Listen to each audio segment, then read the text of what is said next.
Most people get credit card rewards wrong by chasing high points without considering real-world value. The Wells Fargo Choice Privileges MasterCard is designed for travelers and frequent shoppers.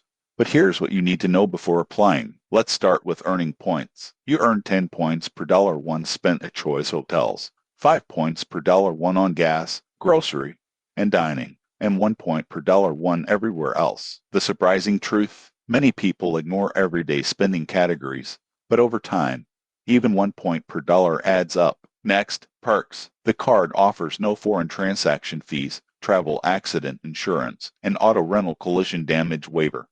Most people don't realize that travel insurance alone can save hundreds in unexpected situations. Annual fees are moderate, and Wells Fargo often offers bonus points after meeting minimum spend requirements. Redeeming points for hotel stays is straightforward, and the card also allows point transfers for other rewards programs in some cases. One drawback is that points are most valuable at Choice Hotels. If you rarely stay there, you might not maximize the rewards. That's why assessing your travel habits is key before applying. In conclusion, the Wells Fargo Choice Privileges MasterCard is ideal for frequent travelers, Choice Hotel loyalists, and those who want travel perks with minimal fees. Most people get this wrong by overlooking how card benefits align with their personal spending habits. Subscribe for more honest credit card reviews so you can make informed decisions and maximize your rewards.